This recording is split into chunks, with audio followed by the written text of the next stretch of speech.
Ang batang ito ay may isang walang pagbabago, masakit na mukha, hindi makaiyak, hindi makatawa kahit masaya, dahil hindi niya kayang maramdaman ang tinatawag ng iba na emosyon.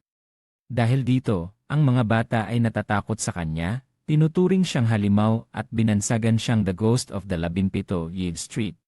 Hindi nila alam na ang mundo ng batang ito, na tila walang kulay, ay puno ng mga kulay, ito ay kulay ng mana. Nakikita niya ang mga ito. Ito ang dahilan kung bakit palagi siyang nakakapagpalitan ng pagkain mula sa malaking golem sa pamamagitan ng pagpapalit ng mga basura na naglalaman ng mana. Ito ang nag-udyok sa mga bata na hindi nagtatrabaho na magnakaw ng kanyang pagkain, na pinangunahan ng batang mataba na si John, na matapos niyang punuin ng lugaw ang bibig ay patuloy pa ring gustong mangagaw. 7 bata ang may hawak na mga armas, ang batang mataba na may hawak na bakal ay nagmadaling tumakbo patungo sa kanya. Pero hindi siya natamaan, maingat na umiwas at sinipa ang kanyang binti, pagkatapos ay isang suntok na nagpatumba sa kanya. Agad na nagalit ang mga kasama at nagmadaling lumapit na may hawak na mga armas, ngunit ang bilis ng kanyang katawan ay madaling nakaiwas, at pagkatapos ay pinatumba ang isa gamit ang kanyang siko. Ngayon, ipapakita niya sa kanila na hindi sila makakauwi. Sa loob ng ilang sandali, napatumba na niya ang lahat, at ang batang mataba na nagising ay lalong natatakot, humihingi ng tawad. Ngunit nanginginig pa rin ang kanyang mga kamay. Nilabag niya ang hindi nakasulat na batas ng mga bata, ngunit nagmamalaki pa ring sinabing aksidente lamang siyang nakakita. Ang kanyang kasinungalingan ay agad na nahuli ng batang ito. Dahil nakikita niya ang itim na mana na lumalabas mula sa kanyang puso. Ipinagkait niya ang isang binti nito, pagkatapos ay umuwi siya sa ilalim ng mababanggong tulay. Dito, si Pele, ang nakatatandang kapatid ng mga bata, ay masiglang bumati sa kanya. Agad na tumakbo ang mga bata upang yakapin siya ng may pagmamahal. Umupo sila sa paligid ng lamparan ng langis at ipinakita ang kaunting ani na kanilang nakuha sa araw na yon, na tanging lungkot ang nadarama. Inilabas niya ang kanyang bag na puno ng pagkain na nagdulot ng inggit sa mga bata. Ang kanyang kapatid ay nagbigay ng pagkain sa lahat at lahat ay masaya. Samantalang siya ay tahimik na umalis dahil hindi sapat ang pagkain para sa lahat. 1 taon na ang nakalipas, ang mga bata ang nagligtas sa kanya nang siya ay natrap sa ilalim ng nyebe. Mula noon, inalagaan niya sila bilang pasasalamat sa kanilang pagligtas. Sinabi niyang hindi siya nagugutom, ngunit ang kanyang tiyan ay nagugulong. Kaya't pinunit ni Pele ang isang maliit na piraso ng tinapay at ibinahagi ito sa kanilang dalawa. Ang langit ay umuulan ng malakas, sinamantala niya ang pagkakataon na magnakaw ng pagkain mula sa imbakan ng lugar 18. Ang mga tauhan ay abala sa pagsusugal. Maingat siyang dumaan sa bakod, gumawa ng butas sa pader upang makapasok sa loob. Pagkatapos ay kinolekta niya ang mana sa hangin upang lumikha ng isang maliit na apoy na nagbigay liwanag sa imbakan, ngunit mukhang napaka-cool na. Tahimik siyang nag-iisip kung siya ba ay may emosyon, makakagawa ba siya ng malaking apoy. Bigla, isang kutsilyo ang tumama, umiiwas siya sa isang tabi, ngunit nakaligtas pa rin ang kanyang tainga. Mabilis siyang nagtago sa isang tabi, habang ang mga gwardya ay sumisigaw na may galit, ang daga. Ikaw ay nandyan at nagnanakaw. Mas mabilis ka kaysa sa inaasahan ko. Hindi niya alam kung paano siya natagpuan, ngunit nang mas maingat na tiningnan, napagtanto niyang sila ay may suot na night vision goggles, at ang kanyang lokasyon ay nahuli. 3 kutsilyo ang itinapon, mabilis siyang umakyat at umiwas sa mga atake. Nagpanik sila, paano nangyari yon? Sinamantala niya ang pagkakataon at pinatumba ang isa sa kanila sa isang suntok. Ang natitirang dalawa ay natatakot at nagtanong, paano niya tayo nakita? Ang kanyang mga mata ay mula sa kung kailan ay nagliliyab, nakikita niya ang pulang mana ng galit mula sa katawan ng isa. Isang tao ang tumalon upang umatake, ngunit ang kutsilyo ay hindi nakatama sa kanya, kaya't nababasa niya ang kanilang mga galaw batay sa daloy ng mana sa kanilang mga katawan. Pagkatapos, pinakain niya ito ng ENACI sa mukha. Habang ang isa ay hindi makapaniwala sa kanyang mga mata, isang batang lalaki ay maaaring maging kasing lakas nito. Isang tunog ng pagyanig, siya ay agad na napatumba, akala mo ay 3 tao ang pinuno ng galit. Sa simula ay may lakas ng loob pa. Talagang walang talo sa laro, ngunit naglalaro ng bobo. Mabilis siyang umalis ngunit naharang ng isang kalbo. Napagtanto niya na ang kalbo na ito ay ang namumuno sa samahan ng Ter. Si Henry, ang kanyang mga mata ay nagiging galit. 3 tauhan ko ay pinatumba ng isang batang lalaki, talagang nakakahiya, at naramdaman niya ang nakakatakot na presyon mula sa kanya. Mabilis siyang tumakbo, isang malakas na suntok ang inihagis niya. Gayunpaman, hindi siya makagalaw, parang sinuntok niya ang isang bato. Ang kanyang malaking kamay ay agad na tumama, kahit na mabilis, hindi pa rin siya nakatama sa kanya. Mabilis siyang umatras, kahit na ang kalbo ay kailangang aminin na mabilis ang bata. Habang napagtanto niyang ang kanilang lakas ay hindi magkapareho, kung makakatanggap siya ng isang tuwid na suntok, tiyak na mapapahamak siya. Ang kalbo ay muling umatake, ngunit sa kanyang bilis, hindi siya makakakuha ng pagkakataon, sinamantala niya ang pagkakataon na yumuko upang umiwas sa atake, pagkatapos ay inilabas ang kanyang nakatagong baraha. Nagtipon siya ng mana upang lumikha ng isang malakas na apoy na tumama sa kanyang dibdib. Yenen, isang tunog ng pagyanig, ngunit walang nangyari. Ang huling atake ay para lamang sa palabas upang makatakbo siya. Ang kalbo ay nagalit sa apoy, sumigaw ng malakas, nasaan ang mga kasama ko? Hindi pa siya tumatakbo.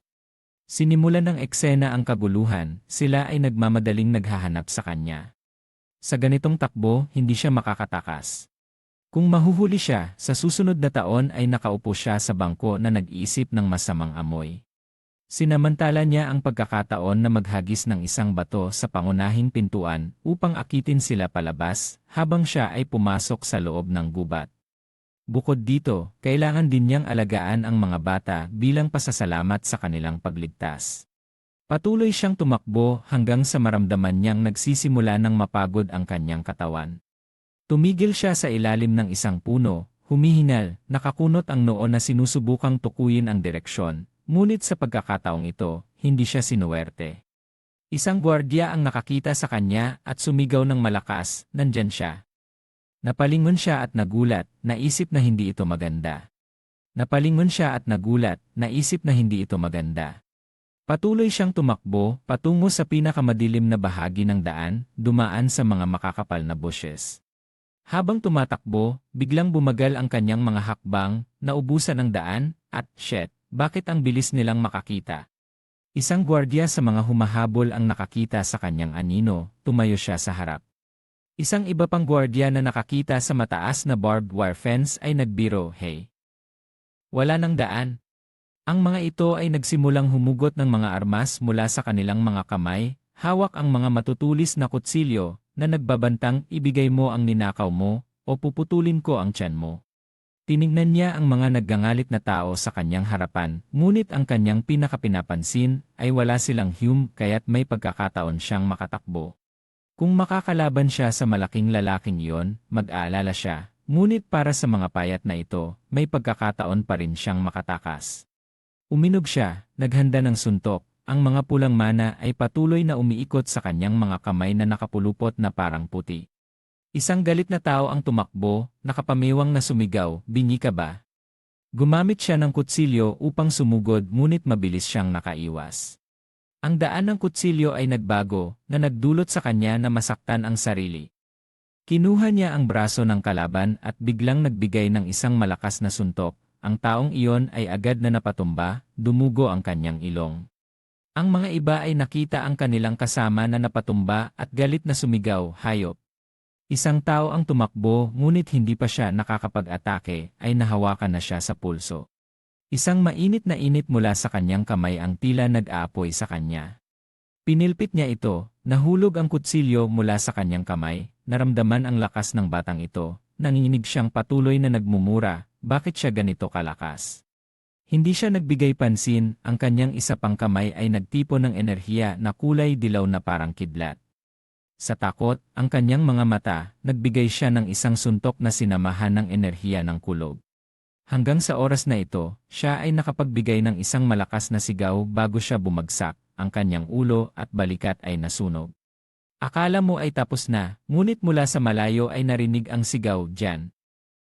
May tunog diyan!" Ang sitwasyon ay lalong nagiging delikado. Mabilis niyang kinuha ang nahulog na kutsilyo bilang pananggalang. Narinig ang mga hakbang sa likuran, kinagat niya ang kanyang mga ngipin na iniisip na hindi na siya makakatakas. Hindi rin siya makakagamit ng mahika ng walang hanggan. Sa gitna ng panganib, napansin niyang may isang basurahan.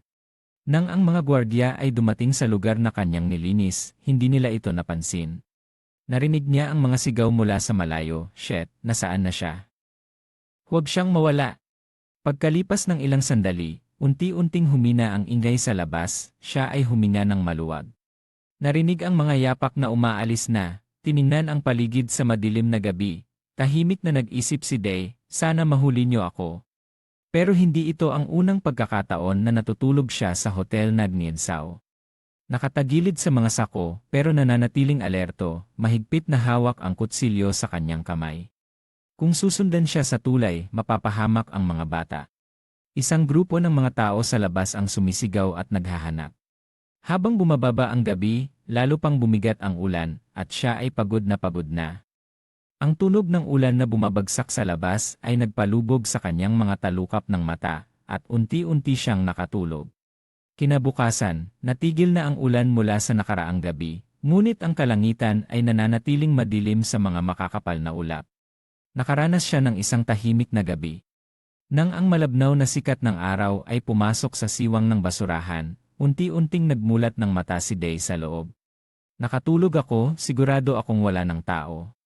Iyon ang kanyang hinala nang magtagal ng tahimik sa labas. Agad niyang binuksan ang takip ng basurahan at tumalon palabas.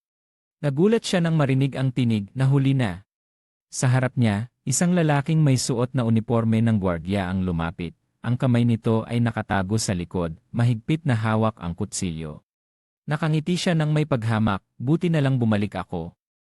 Ang kutsilyo sa kanyang kamay ay itinutok sa kanya, handang saksakin siya. Ngunit sa mga mata niya, sa dibdib ng lalaking ito, may isang pulang enerhiya na walang tigil na umiikot. Nakita niya ang pulang kulay, agad niyang naisip na sobrang galit na galit ang lalaki. Mahigpit din ang hawak niya sa kutsilyo, handang lumaban, ngunit sa kanyang isip, iniisip na hindi pa siya ganap na nakabawi. Nang makita ng lalaki na may hawak ding kutsilyo, lalo pang tumaas ang kanyang galit, at ang kanyang mukha ay naging baliw. "Bakit may kutsilyo ka rin, masyadong lalaki ka? Bakit may kutsilyo ka rin, masyadong lalaki ka?" Pagkatapos ay tumalon siya, mabilis na tumakbo patungo sa kanya. "Kaya't hindi ko na kailangan magpahinga." Tumatawa siya habang tumatakbo. "Mamatay ka." Itinaas din ni Day ang kutsilyo, ang talim ay nakatutok sa labas. Nang bumagsak ang kutsilyo ng lalaki, mabilis na umiwas si Day, hindi siya natamaan, ngunit ang galit ng lalaki ay lalo pang tumindi. Ang galit ay nagbigay sa kanya ng mas mabilis na bilis, habang umiwas siya, patuloy siyang sumaksak ng malakas, na nagdulot kay Day na sumandal pabalik. Hindi tumama ang kutsilyo sa kanya, ngunit ilang puting buhok ang naputol, nahulog sa harap ni Day. Medyo naguguluhan, nawalan ng balanse, nang makita ng lalaki na malapit nang mahulog si Day, tumakbo siya.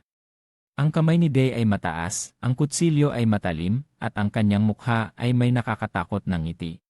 "Paalam, bata." Nang makita niyang malapit na siyang masaksak, ngunit sa mukha ni Day ay walang takot. 1 sentimetro na lang, biglang may putok ng baril, nagulat ang mga ibon at nagliparan. Si Day ay nanatiling tahimik, nakakunot ang noo, ang kanyang gwapong mukha ay nabahira ng sariwang dugo. Nakatayo pa rin siya sa lupa, katabi ang katawan ng gwardiya. Ang lahat ng nangyari ay naganap sa isang iglap. Ang hangganan sa pagitan ng buhay at kamatayan ay talagang manipis. Unti-unting tumayo si Day, lumapit sa lalaking nakatayo sa harap. Ang mukha ng lalaki ay nananatiling nakatutok sa baril, bahagyang itinaas ang kanyang ulo, tiningnan siya, at mumiti. "Kakaalis lang ng bala, may nakikita pang panganib," sabi ni Day. Pagkatapos ay nagliyab ang lalaki ng sigarilyo, humitit ng isang piraso at nagbuga ng usok. Isang kamay ang humahawak sa sigarilyo, ang isa ay inilagay ang baril sa kanyang bulsa. Nang matapos, ipinasok niya ang dalawang kamay sa kanyang bulsa. Tiningnan si Day mula ulo hanggang paa, sinuri kung walang pinsala at pagkatapos ay tumawa. "Umaga pa lang, ano na ang pinaggagawa mo?" Ang lalaki na iyon ay si Nyos, tagapangalaga ng Kalye 17. Lumapit si Nyos at nagsalita bilang babala, Diyos ko. Delikado ito. Tumingin si Day sa kanya, ang mukha ay puno ng dugo, at nagtanong, sino ang tumawag sa'yo? Hindi ka naman gising ng ganitong aga dati. Sumagot siya ng maikli. Ngumiti si Nyos, nagpaalala, narinig ko na ang mga tao sa tabi ni Hector ay naglalakad-lakad dito. Siya ay tagapangalaga ng kalye ni Pito. Tumingin si Nesu sa Day na mahigpit na hawak ang ilang lata sa kanyang damit at pinabayaan ang usapan. Tanungin mo ang bata kung paano niya nakuha ang mga bagay na yon mula kay Henry. Tapos ay tumawa siya ng malakas, talagang matapang ka. Tumingin si Day kay Nyos, nagsalita, salamat, Tito, bahagyang yumuko, na may hitsura ng kawalang magawa. Wala namang papuri dyan.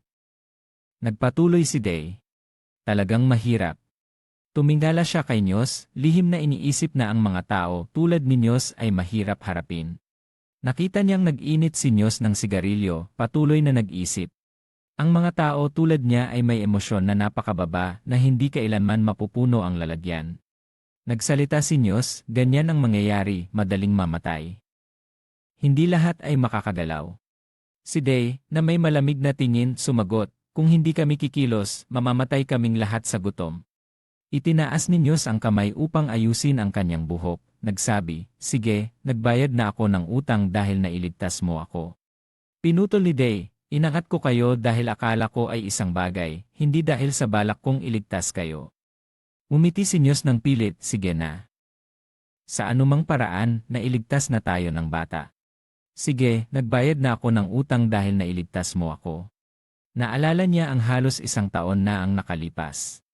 Sa hindi sinasadyang pagkakataon, nahatak ko si Nyos mula sa ilalim ng ilog. Mukhang siya ay dating namumuno sa lugar 46 pero siya ay tinaksil. Hindi ko iniisip na nagsisinungaling siya tungkol doon. Ang paraan ng kanyang pagtuturo sa pakikipaglaban bilang kabayaran ay medyo sistematiko. Sa pag-isip na yon, tinawag ko si Nyos. Si Nyos ay nag-apoy ng sigarilyo gamit ang kanyang paa, at nang marinig ang tawag, sumagot, Delen, ano? Inilahad ni Day ang kanyang mungkahi, sasali ako sa iyong organisasyon. Tumingin si Nyos sa Yi. Tumingin si Nyos sa kanya na may pag-isip, Danendi. Pagkatapos ay umiikot siya, naglakad, umasa sa isang poste at tinawag si Day. Tinanong ko kung marunong kang gumamit ng mahika, di ba? Ang pahayag na ito ay nagulat kay Day. Alam mo ang mahika? Ngumiti si Nyos ng may kalokohan. Talaga? Akala ko nagkakamali ako nang makita kong nag-apoy ang bata nang hindi gumagamit ng posporo. Sumunod si Day, nagtanong, sige, ano ang alam mo tungkol sa mahika? Patuloy na ngumiti si Nyos, sumagot, kaunti lang, dahil nagtanong kami sa isang mahikero mula sa dating organisasyon. May mana ba para sa mahika at ang mana ay nasa hangin? Ilan lamang ang makakakita at makakagamit ng mana? May sinabi ba tungkol sa kulay? Wala. Sinasabi pa nga na hindi mo makikita ang mana gamit ang mata. Ano ang nakikita ko dito? Iyon lang ba? May nakalimutan ka ba? Ayaw mo bang masaktan? Sumugod si Nyos ng suntok kay Day pero ito ay umusad at pareho silang naging bata. Itong batang mapanlikha. Si Day ay mahinahong sumagot, salamat, Nyos. Nagpatuloy ang usapan, sinadya ba ito? Agad silang bumalik sa seryosong tono. Ano ang tungkol sa aking kahilingan? Hindi. Bakit bigla kang tumanggi? Tumingala si Nyos sa langit, ang mukha ay naglalarawan ng pag-isip. Sa mga maliliit na bayan sa tabi ng Ilog Elton, kung saan ang mga komunidad ay nakalatag sa kahabaan ng tubig patungo sa itaas, makikita mo ang ibang mga lugar, kung saan maaari kang makaalis sa mga barong-barong upang maghanap ng bagong pagkakataon. Iniisip ni Nyos ang maliwanag na mukha ni Day, lihim na nag-iisip, kung ang isang batang puno ng potensyal ay mamamatay dito, sayang naman. Nagtatanong ako sa iyo, naisip mo na bang umalis sa lugar 50? Makakakuha tayo ng sasakyan para sa iyo. Hindi, Tito. Kailangan ko pang alagaan ang mga bata dito. Huwag mag-alala, iniisip ko nang magtayo ng isang orphanage dito. Orphanage? Ngumiti si Nyos, masayang nagsabi, huwag mag-alala, iniisip ko nang magtayo ng isang orphanage dito. Tatanggapin ko ang mga ulila tulad mo para hindi na sila maglakbay sa kalye. Tumingin si Day sa dibdib ni Nyos, sa hangin na bahagyang nagiging madilim, lihim na nag-isip, sobrang pangarap. Hindi ko alam kung totoo ito. Pero malamang totoo, kahit hindi sigurado, nagpa siya pa ring pagkatiwalaan si Nyos. Sa kanyang puso, naisip, palaging tumutupad siya sa kanyang salita. Biglang naisip niya ang isang bagay, agad na nagsabi, mag-ingat ka. Mukhang naghahanda na para sa digmaan. Nagpatuloy si Day, nakikita kong nakatanggap siya ng ilang truck na puno ng armas. Tamad na sumagot si Nyos, alam ko na. Si Day ay bahagyang sumigaw, bumabaril kahit sa anumang hidwaan bilang isang pahayag ng digmaan. Nagpatuloy, mahirap ang mga tao sa tindahan. Kung matalo ka, akala ko ay sayang ang proteksyon, tama ba? Bahagyang nabagabag si Nyos, nagsabi, dahil maraming tao ang mukhang mas masahol pa kaysa sa akin. Pero pagkatapos ay yumuko siya upang tingnan si Day, nagpaalala, at huwag mong isipin na parang ako, wala pa akong asawa. Si Day ay walang magawa na sumagot, Tito, matanda ka na. Si Nyos ay nagalit, nagplano na muling suntukin si Day. Pero mabilis siyang umiwas. Isang lalaki ang nagmaneho papalapit, tumingin kay Nyos at nagsabi, panahon na para umalis. Tumugon si Nyos ng seryoso, sige, tara na. Ang lalaki ay magalang na nagbukas ng pinto para kay Nyos. Pumasok siya sa sasakyan, ang boses ay umabot sa likuran, malapit na itong maging larangan ng digmaan. Kaya't maghanap ng ligtas na lugar. Nag-iwan siya ng isang bagay sa likuran, nagsabi, hawakan mo ito. Mabilis na nahuli ni Day. Sa kanyang kamay ay isang maliit na tubo ng salamin na may isang simbolo ng krus na kulay asul. Nagtanong si Day, ano ito? Si Nyos ay nakaupo sa sasakyan, itinuturo ang kanyang kamay, nagsabi, panglinis ng kamay. Tumingin si Day sa sasakyan na umalis, ang kanyang mga mata ay puno ng pag-isip, ang hamog ay nagtatakip, ang bayan ay nagsasama ng usok at hangin na humihip ng malakas, na lumilikha ng isang madilim na tanawin. Kalye 17, malapit sa Sentrong Plaza. Si John ay nakaupo sa tabi ni Viola, sa tabi ng kalsada, biglang may isang tao ang lumapit. Ang mga mata ni Rose ay lumiwanag at nagsalita, Day. Masayang tumakbo si John patungo sa kanya, nagtanong, bakit hindi ka umuwi kahapon? Nakita si Day, ang buong katawan ay puno ng alikabok at sugat, sumigaw siya, bakit ganyan ang itsura mo? Mahigpit na hinawakan ni John ang strap ng kanyang bag, may bahid ng dugo, nagsabi, hala. Nakipaglaban ka ba? Sino ang gumawa nito?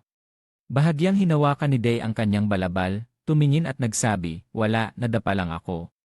Si John ay umiyak, ang kanyang dibdib ay naglalabas ng isang bilog na liwanag. Nagsalita siya sa pagitan ng mga hikbi, siguradong masakit. Lihim na iniisip ni Day, paano kaya ang isang tao ay makakaramdam ng maraming emosyon ng sabay-sabay? Pinatong ni Day ang kanyang kamay sa ulo ni John, mahinahong nagbigay ng aliw, kinuha ito at bumalik sa tent, sinabing ipaalam kay na pupunta siya doon ng maaga. Unti-unting huminto sa pag-iyak si John, tumingin kay Day na may mga mata na puno ng luha, mahinahong sumagot. Pagkatapos ay nagmadali si John na umalis, naiwan si Day at si Viola. Hindi lumingon si Day, nagsalita, Viola, sinabi mo ba kay John ang tungkol sa akin? Ang matandang babae na may puting buhok na nakaupo sa tabi ng kalsada ay mahinahong nagsabi, ikaw ba, Day? Sinabi ko lang ang kwento tungkol sa bahaghari. Siya si Viola, ang taong nagkukwento na bulag. Lumiko si Day upang tingnan siya, malamig na sumagot, huwag mong sabihin ang mga kwentong iyon sa mga bata. Basta sabihin ang mga bagay na hindi totoo, hindi nila makakal. Kailangan ng mga bata na mangarap. Sa mga mata ni Day, ang liwanag na kulay ube ay sumiklab. Nagtataka siya sa kanyang puso, ano ang emosyon? Ang dibdib ni Viola ay naglalabas ng kumikislap na liwanag na kulay ube na umaakit sa kanyang kuryosidad. Ube mana, hindi ko pa nakita ang sinuman maliban kay Viola na may ganitong kulay. Lumayo si Day, malamig na nagsabi, dapat kang lumipat sa ibang kalye, malapit na ang digmaan. Mabilis siyang umalis, iniwan si Viola na nakaupo doon, siya ay lihim na nag-isip, talagang isang mabait na bata. Kinabukasan, ang araw ay sumisikat na maliwanag sa pagitan ng mga bubong. Kumatok si Day sa pinto, nagsalita, narito ang mga delivery. Binuksan nino ang pinto, nang makita siya ay nagsabi, o kinuha mo na ba ang delivery? Malamig na sumagot si Day, ganoon ba? Sa isip niya, tumutol siya, hindi siya kailanman mapapahinto. Inilapag niya ang kahon ng kahoy sa loob ng bahay, nagpatuloy, hindi ka ba mag-evacuate? Kapag sumiklab ang digmaan, walang bibili dito. Si Nu ay tila walang pakialam ngunit walang magawa, kung iwan ko ang tindahang ito, saan pa ako babalik? Biglang, sinabi ni Nu na hindi pa sigurado kung magkakaroon ng digmaan. Tumingala si Day, nagtanong, anong ibig mong sabihin? Itinuro ni Nu ang pinto kung saan naroon si Hector at Nyos. Si Nyos ay nakikipag-usap sa loob. Kung walang problema, walang digmaan. Bumukas ang bakal na pinto, si Hector, si Hector, si Nu ay magalang na yumuko, nag-aalangan. Hector tumingin kay Day, nagsalita, isang batang katulong, umalis na ang mga matatanda. At siya ay humaplos sa balikat ni Day, sabay sabi, magaling, bata. Magtrabaho ka ng mabuti para makasurvive. Binigyan niya si Day ng ilang barya, kumuha ka ng kaunting merienda. Pagkatapos ay umalis siya, tinawag ang mga bata, bago tuluyang umalis, iniwan ang isang mensahe, ingat kayo. Tumingin si Day sa mga barya sa kanyang kamay, tahimik. Bigla, napansin ni Henry ang isang bagay, ang kanyang tingin ay naging matalim. Nang makita ang band-aid sa tainga ni Day, naramdaman ito, si Day ay naging tense. Hinila ang hood ng kanyang coat upang takpan ang tainga, nag-aalala na baka napansin siya. Nakakunot ang kanyang noo. Binigkas ang isang tanong, Des Teraniengoy Heilan Yilay. Darating na ako. Umalis ang sasakyan, nag-iwan ng alikabok. Nakaligtas din. Napansin niya ang sugat sa kamay ko. Bakit hindi niya sinabi at umalis? Anong nangyari? Nang makita ang hitsura ni Nyos, nagulat si Nesu. Umupo si Nyos sa kahon, nakasimangot, nabigo sa negosasyon, ang kanyang mukha ay tila nagiging masungit, handa na sa giyera. Totoo ba? Hindi ko matanggap ang mga hindi makatarungang kondisyo. Higit pa rito, ito ang pinakamasamang resulta. Hindi ito kasalanan mo. Huwag kang umalis sa iyong taguan sa panahong ito. Hindi ako makakagalaw kung sumiklab ang giyera. Kailangan kong makakuha ng mas maraming pagkain hanggat maaari bago mangyari iyon. Isang itim na kotse ang dumaan sa harap ni Day, nakakuha ng kanyang atensyon. Ang driver ay isang kalbo na nagpaalala kay Day sa pangalang Henry. Sinundan niya ang kotse, puno ng pagdududa. Hindi pa siya nakakakita ng ganitong sasakyan sa lugar 50. Talagang kahina-hinala. Kailangan ko. Tahimik siyang sumunod sa kotse, umabot sa kalye 18, ang pasukan ng organisasyon. May ilang tao ang magalang na yumuko sa harap ng marangyang sasakyan. Nagtago si Day sa mga damo, puno ng kuryosidad kung sino yon. Bumukas ang pinto ng sasakyan, lumapit si Hector, nagsalita, naghintay kami mula sa loob ng sasakyan.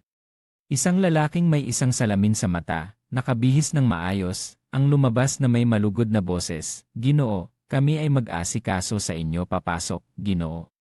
Nagtago si Day sa mga halaman, tahimik na nagmamasid kung sino siya. Nakita niya ang isang madilim na asul na kulay mula sa dibdib ng lalaki, parang isang black hole sa universo.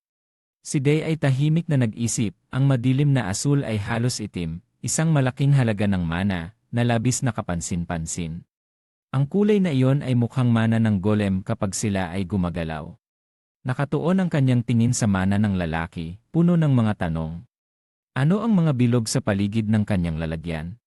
Ang mga berdeng itim na bilog ay nag-overlap, naglalabas ng malaking lakas sa paligid.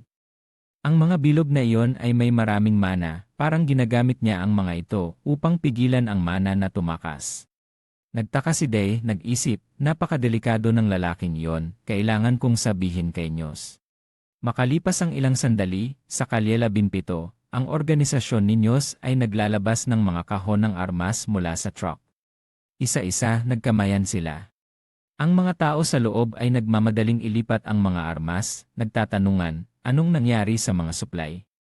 Isang tao ang tumuro, mabilis, ilipat na ang mga ito. Lumapit si Day sa isang lalaki, nagtanong, nasaan si Nyos?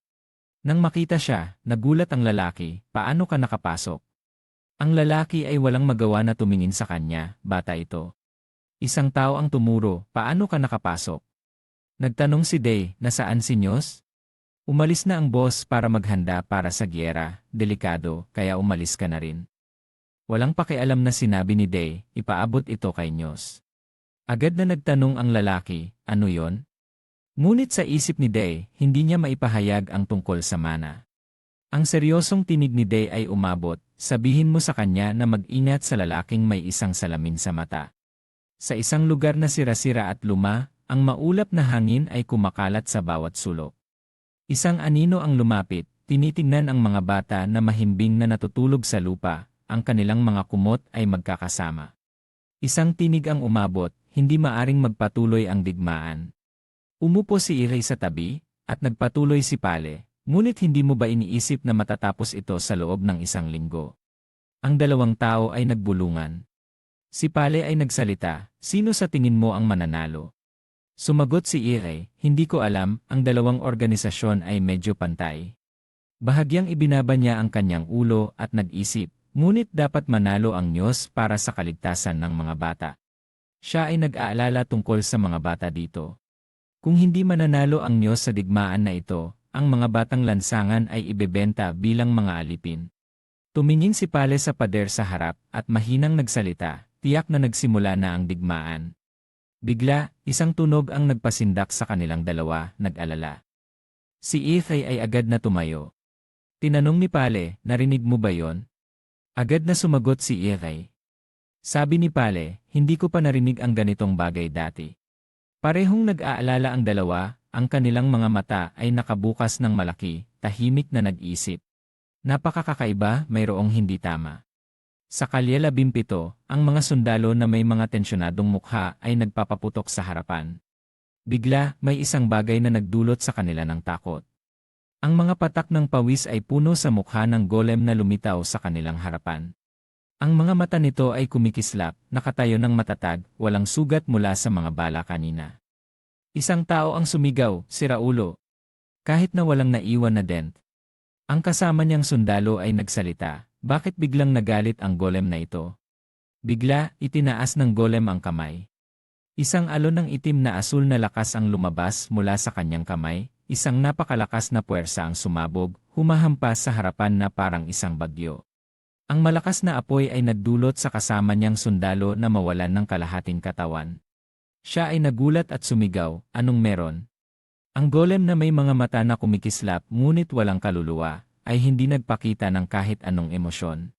Unti-unting hinigpitan ng kanyang mga daliri na gawa sa bato ang katawan ng lalaki, na nagdulot sa kanya na hindi makagalaw o makapagbitiw ng isang sumpa. Sa isang matibay na galaw, hinila ng golem ang katawan ng lalaking naputol, ang dugo ay sumabog sa hangin, tumalsik sa katawan ng tagapagwasak. Ang lalaking may isang mata at may malamig na ekspresyon ng paghamak ay nagsalita, amoy parang insekto. Samantalang ang misay sa tabi ay nanginginig, pinipigilan ang kanyang labi dahil sa takot. Ang golem, na may dugong natuluan, ay bumaling sa lalaki na may salamin. Tinitigan siya nito na may ngiti ng kasiyahan, tama, aking obra maestra. Ang kanyang mukha ay puno ng panganib habang nag-utos, linisin ang lahat dito. Sa kabilang panig, si Isay at si Pale ay nakatayo pa rin sa tabi ng pader. Nagsalita si Pale, lumalakas ang tunog. Nakita ang pag-alis ni Ere, agad na hinawakan ni Pale ang kanyang kamay. Ere, saan ka pupunta? Iba ang sitwasyong ito. Nag-aalala si Pale, matigas na nagsabi, kung balak mong umalis, hayaan mo akong sumama. Tumingin si Ilay kay Pale, at kalmadong sumagot, hindi Pale, maghintay ka rito. Bigla, isang bata ang lumabas mula sa mahinang tolda na nagpasindak sa kanilang dalawa. Ang batang lalaki ay nagsalita, bakit gising pa kayo? Si Pale ay bumalik sa kanyang kalmado, mahinahong niyayakap ang bata, pasensya na, naabala ba namin kayo? Babalik kami sa loob agad, kaya matulog ka na. Ang batang lalaki ay tahimik na sumagot, sige. Si Iray ay nasa likod ni Pale, mahinang tumawag, Pale. Bago pa makapagsalita si Ere, nagsalita na si Pale, sige, Iray. Mananatili akong dito kasama ang mga bata. Ipinatong ni Pale ang kanyang mga kamay sa mga balikat ni Ere, at nagsabi, huwag masyadong lumayo at bumalik kapag alam mo na kung ano ang nangyayari. Si Iray ay tahimik na sumagot, sige. Babalik ako agad. Si Isay ay naglakad patungo sa larangan ng digmaan, kung saan ang mga katawan ng tao ay nakakalat kasama ng dugo sa lupa, ang usok ay umuusok sa paligid. Dahan-dahan, mabagal, si Isay ay tumawid sa mga latak ng dugo, huminto sa harap ng isang lalaki, at nagsalita, "Ano ang nangyari dito?" Isang tawag kay Ethy ang nagpasindak sa kanya. Agad niyang tinanong, "Ayos ka lang ba? Ano ang nangyari?" Ang lalaki ay nagmadali, yung mga siraulong iyon ay nagdala ng isang golem. Kahit nakalahating katawan na lang siya, may natitirang mahina na buhay, ginamit ang kanyang huling lakas upang sumigaw, yung lalaking may salamin ay nagkontrol. Sa kanyang mga mata, unti-unting nawawala, ang kanyang mahina na tinig ay naputol, wala tayong sapat na lakas para labanan. Unti-unting bumagsak ang lalaki pabalik, hindi nakakalimutang magbigay ng babala, tumakas ka. Ang mga kamay ni Esay ay walang lakas at nahulog sa malamig na lupa. Si Esay ay tahimik na nakatayo sa gitna ng usok at apoy, tinitingnan ang lalaking ganap ng nawalan ng buhay, ang kanyang puso ay biglang bumigat. Hindi pa siya nagsasalita, hinawakan niya ang bibig ng lalaki. Pagkatapos, yumuko siya upang kunin ang isang maliit na kutsilyo mula sa lupa. Tinignan niya ang mga patay na nakakalat sa lupa, at napagtanto, kung ganito ang mangyayari, matatalo ang grupo ng Diyos. Mahigpit na hinawakan ni Esay ang kutsilyo sa kanyang kamay, ang kanyang mga mata ay matatag, kailangan kong tulungan ng Diyos. Kasabay nito sa tulay, patuloy ang ulan, ang agos ay bumabagsak. Dalawang batang lalaki ang mahigpit na nagyakapan, ang dugo ay dumikit sa kanilang dalawa. Maraming ibang bata ang nakahiga sa lupa, ang dugo ay tumagos sa kanilang mga katawan. Si Pale ay mahigpit na niyayakap ang mas batang bata sa kanyang mga bisig, ang mukha ni E ay puno ng dugo. Tumingala siya na may walang buhay na mga mata. Ang golem na walang awa ay malapit nang sumugod sa kanya at sa bata. Si Pale ay walang magawa kundi tawagin ng mahina, "E." Si Pale ay pumikit, ang mga luha ay dumadaloy sa kanyang pisngi, sinasabi sa sarili, "Huwag bumalik dito." Sa puntong ito, si Ethay ay nasa kalye 17, sa gitnang bahagi. Nang dumating si Ere, lahat ay huli na, maraming tao na ang namatay o nawasak dito. Si Ethay ay huminga ng malalim, "Mukhang nahuli ako." Tinignan niya ang paligid sa mga bangkay doon, lahat ng mga bangkay ay mula sa Diyos. Kahit na siya ay naghanap ng mabuti, hindi siya nakakita ng bangkay ng Diyos. Sa isip niya, siguro ay buhay pa, nakaupo at nagmamasid sa sitwasyon. Bigla, isang malakas na pagsabog ang umabot mula sa likuran ni Ere, na nagpasindak sa kanya. Mabilis na lumingon si Ere sa direksyong iyon. Pagkatapos, mabilis siyang tumakbo patungo sa pinagmulan ng pagsabog. Sa puntong ito, ang hangin ay napakasikip, ang usok ay umuusok na may kasamang ulan ng alikabok. Huminto si Ere dito, tiningnan ang paligid, nagmamasid ng ilang sandali, ang kanyang bibig ay humihingal dahil sa pagod. Sa puntong ito, isang malaking golem ang lumitaw dito. Ang pagsabog kanina ay mula dito. Sa tabi ay ang mga bangkay ng mga bata na hindi nabuo. Ang mukha ni Esay ay agad na nagdilim, "Kailangan kitang patayin." Tumalon si Ere ng diretsyo sa hangin na may kutsilyo sa kamay, tumakbo patungo dito. Ngunit mabilis na napansin ng golem na may mga pulang mata si Ere. Walang pag-aalinlangan, mabilis na tumakbo ang golem patungo kay Ere, nagbigay ng isang malakas na suntok. Ang lakas ng suntok ay nagdulot kay Ere na mapalayo, tumama sa pader, lumikha ng isang malaking dent at nagdulot ng mga bato na sumabog. Si Ere ay malubhang nasugatan, nahihirapang huminga ngunit nakatingin pa rin sa mga bata. "Kailangan kong tingnan kung okay sila." Bigla, nakita niyang ang mga bata ay masayang sumasalubong sa kanya na parang dati. Si Ethay ay lumingon at nakita ang mga bata na tumatakbo patungo sa kanya, ang kanilang mga mukha ay puno ng saya, sumisigaw, "Kuya E. Bilisan mo!" Si Ethay ay nakatayo ng tahimik, nakikinig sa tawag at pag-aalala ng lahat.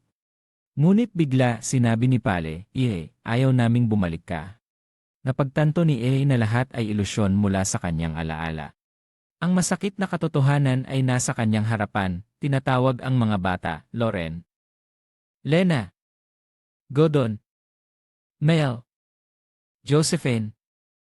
"Pumunta ka, Pale." Ngunit walang sumagot, lahat ay pinaslang, ang kanilang mga katawan ay puno ng putik at dugo. Si Ethay ay nanginginig na iniunat ang kanyang kamay, sumigaw, hindi. Siya ay bumagsak, nahirapang magsalita, hindi ko pa kayo nababayaran. Bigla, isang kakaibang tunog ang umabot. Napagtanto ni Ethay na iyon ay tunog ng golem sa labanan. Naalala niya ang nakakatakot na tanawin, mga patay na tao sa paligid, ang mga bata sa silong at ang lahat sa kalye. Si Ethay ay naggangalit ang mga ngipin, nagpasya na maghihiganti siya para sa lahat. Tumingin si Ethay ng tuwid sa golem, sinasabi sa sarili na kailangan niyang kumilos kahit na ang kanyang katawan ay malubhang nasugatan. Siya ay nanginginig na umatras, nagdarasal na sana siya ay makagalaw. Ang mga mata ni Ethay ay nakabukas ng malaki, tinitingnan ang walang katapusang puwang. Ang golem ay nagtatangkang sumulong upang durugin si Ethay. Sa tamang sandali, isang sasakyan ang bumangga sa golem. Lumitaw si Nyos, ayos ka lang ba, Ethay? Tumakbo siya patungo kay Ili upang suriin ang kanyang katawan at huminga ng maluwag, mukhang walang nabaling buto, talagang swerte. Si Ethay ay humahagulgol sa lupa, ang kanyang tinig ay nanginginig habang tinatawag si Nyos, siya ay nahirapang magsalita. Ang mga bata ay nakatayo sa tabi ni Nyos, tahimik na nauunawaan ang sitwasyon. Mahigpit ang pagkakahawak niya sa kanyang kamay, nakayuko ang ulo, Day, pasensya na at huli na ako. Umiling si Day, hindi naman kasalanan mo, tito. Niyakap ninyo si Day upang aliwin ito. Naklining si Day sa pader at tinanong, paano naman ang mga tauhan mo? Sumagot si Nyos ng kalmado, patay na silang lahat. Sa isip niya, tahimik na sinisisi ang salbaheng si Hector, hindi niya akalain na tatawagin nito ang mga manggagaway mula sa labas. Nagtanong si Day, ano ang balak mo? Sumagot si Nyos, babalik ako para hanapin ang mga nakaligtas. Ngayon si Hector. Bago pa siya makapagsalita, isang bala ng mahika ang tumagos sa katawan ni Nyos.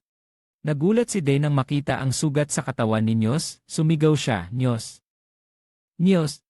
Nilabasan ang dugo si Nyos, umiti ng mapait, sumpa. Agad na sinaklolohan ni Day ang bumabagsak na katawan ni Nyos, ang dugo ay umaagos mula sa kanya. Kinabahan si Day, nyugyog si Nyos, tinawag ang pangalan nito, hindi siya makapaniwala sa kanyang mga mata. Anong nangyayari? Kanina lang ay nandito siya, nagsasalita tungkol sa hinaharap. Naalala ni Day ang mga alaala ng nakaraan nang tinuruan siya ni Nyos ng martial arts, nag-ihaw ng karne at umiinom. Naalala rin niya kung paano siya tinawag ni Nyos. Ngunit ngayon, lahat ay naglaho, lahat ito ay dahil sa golem na ito. Sa kanyang puso, nagliyab ang apoy ng galit, ang kanyang mga mata ay puno ng puot, sumigaw siya, papatayin ko kayong lahat. Ang malamig na tingin ng golem ay nakatuon kay Day, handang umatake. Itinataas ng golem ang kamay nito, ang lakas nito ay parang isang bagyong humahampas. Itinaas din ni Day ang kanyang kamay, puno ng sariwang dugo, ang pagnanais na maghiganti ay nag-aalab sa kanyang puso. Nagbanggaan ng dalawang puwersa, kalmado ang golem sa paggamit ng lakas nito, habang si Day ay nagbigay ng lahat ng kanyang makakaya, ang apoy ng puot sa kanya ay nagliyab. Ang labanan ay naging napakahirap, walang sinuman ang umatras. Sa isip ni Day, iba ako sayo. Ako ay tao, may emosyon ako. Sa isip ni Day, iba ako sayo. Ako ay tao, may emosyon ako. Lahat ng lakas ay ibinuhos niya sa pag-atake, ang apoy ay malakas na parang bagyo na tumama sa golem. Agad itong nadurog sa daan-daang piraso, ang mahika ay napakalakas na kahit ang lupa ay nasunog. Sa wakas, nagtagumpay si Day sa paghihiganti para sa lahat. Nakatayo si Day, ang mukha ay malamig, pinagmamasdan ang tanawin. Sa paligid niya, ang mga tao ay nakaupo, niyayakap si Nyos, yuyugyog ang kanyang katawan, nanginginig ang boses, Nyos. Nyos, bumangon ka. Hindi makapaniwala si Day sa katotohanan, patuloy niyang pinipilit ang sarili na hindi maaaring mamatay si Nyos. Sa mga sandaling iyon, nagising si Nyos, ang boses ay puno ng pagod, itong batang ito, masakit na nga. Walang magawa si Nyos, sinabi niya ng malamig, alam kong hindi ako mamamatay, pero hindi ko inisip na ngayon. Sa isip ni Nyos, isang kaisipan ang sumiklab, nakamit niya ang napakaraming bagay mula sa isang nilalang sa ilalim ng food chain. Palaging tinatanong ni Nyos kung nagtiis siya ng kaunti pa, magiging iba ba ang lahat? Hindi, mahirap sagutin ang tanong na yon. Nang tumingin si Nyos kay Day, bigla niyang naisip nga. Sa ganitong edad, nagmamadali si Day na kumuha ng gamot, ngunit pinigilan siya. Si Rie Nightingale Bangray. Sabi ni News kay Day, dapat kang umalis dito, subukan mong magsalita ng mga huling salita, umalis ka na, pumunta sa mas mabuting lugar. Sa kanyang puso, palagi niyang itinuturing si Day na parang nakababatang kapatid. Sayang at hindi na siya makakasama upang alagaan siya. Pagkatapos ay nagbigay ng payo si News, lumangoy pataas, huwag hayaan ang agos na dalhin ka. Ngumiti si News ng maliwanag, nagtitiwala na magagawa ni Day ito. Bago siya mamatay, pinilit pa rin niyang ibigay kay Day ang susi ng sasakyan na inihanda niya para dito, at pagkatapos ay unti-unting nawala ang lakas ng kanyang braso. Nakatitig si Day sa walang laman na kamay, pagkatapos ay tumingin sa katawan ni News, ang buong katawan nito ay puno ng dugo. Nag-alab si Day, ang kanyang mga mata ay lumalaki, sumigaw siya, umiiyak ng malakas. Ano ang naramdaman niya noon? Galit at kawalang pag-asa. Ito ang mga damdaming unang naranasan ni Day. Nakatayo siya roon, hindi gumagalaw. Umaga na, ang sikat ng araw ay tumama sa kanyang pisngi. Masakit na bumangon si Day pagkatapos ng isang nakakatakot na gabi.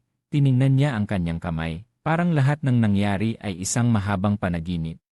Masakit na naaalala ang mga damdamin, naguguluhan siya tulad ng dati. Pinikit ni Day ang kanyang mga mata, tiyak na may iba pang bagay. Biglang sumiklab ang apoy sa kanyang kamay. Tumingin si Day sa apoy, bigla niyang naisip, habang mas galit siya, mas malakas ang apoy. Kaya pala ang kanyang emosyon ay nakakaapekto sa lakas ng mahika. Habang malalim ang kanyang pag-iisip, biglang namatay ang apoy sa kanyang kamay.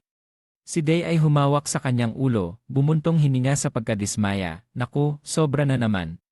Dahan-dahan niyang binuksan ang kanyang mga mata, tumingin sa kanyang mga kamay, at nakita ang mga bangkay ng mga tao na nakahiga sa lupa.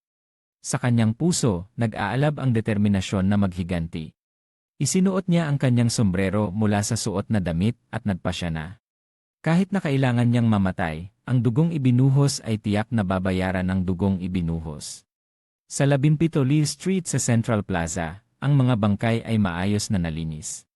Ang mga masungit na tagapangasiwa ay sumisigaw sa mga naglilinis, bilisan nyo, kumilos na kayo.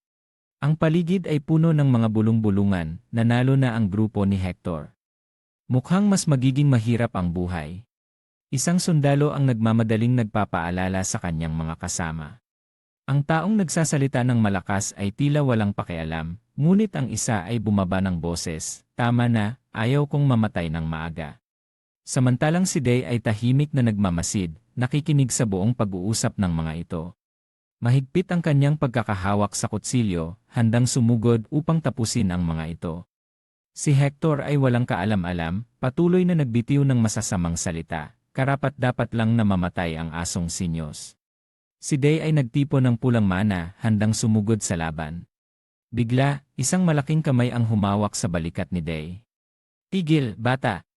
Si Day ay nagulat at lumingon, nagplano na gamitin ang kutsilyo upang umatake. Ang dulo ng kutsilyo ay dumaan sa kanyang katawan, nag-iwan ng maliit na sugat.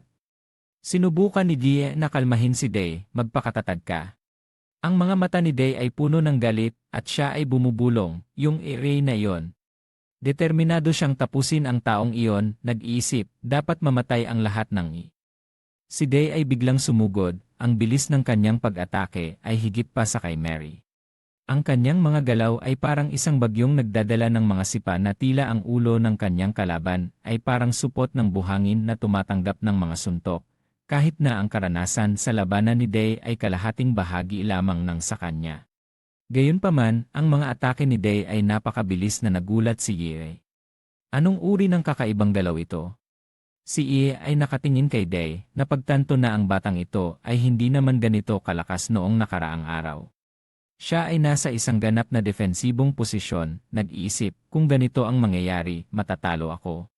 Nagpasya si Ye na baguhin ang estratehiya. Hindi siya umiiwas sa atake at hinayaan si Day na tumama sa kanyang balikat. Medyo nakakagulat na si Gie ay naglakas loob na hayaan siyang tumama.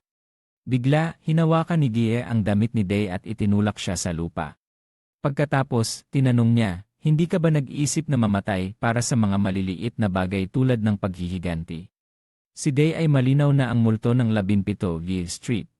Pinindot siya ni Ie at sinabi, may suhestyon ako para sa'yo. Si Ie ay tapat, matagal na kitang minamasdan, kaya sana ay makinig ka sa akin ng kaunti. Ang dalawa ay lumipat sa isang sulok upang magpatuloy sa pag-uusap. Si Day ay sumulyap sa kanya. Ang taong nasa harap ni Day ay si Gire, tahimik, isang palayaw na ibinigay sa kanya dahil sa kanyang tahimik na pagkatao, ngunit palaging seryosong ginagampanan ang kanyang mga tungkulin. Hindi inaasahan ni Day na si Gire, isang taong laging sumusunod sa mga utos, ay magkakaroon ng ganitong anyo. Siya ay nag-isip, mukhang wala siyang balak na lokohin siya. Si Day ay nagtanong, ano yon? Si Ye ay nagmungkahi, gusto kong umalis ka sa Zone 50. Si Day ay malamig na nagtanong, bakit? Ang sagot ni Ye ay hindi inaasahan ni Day, gusto kong humingi ng tulong sa iyo para hanapin ang aking kapatid na lalaki. Si Ye ay masakit na nagkwento, ang aking kapatid na lalaki ay ibinenta ni Hector sa lungsod ng mga salamangkero, itinulak sa suliranin.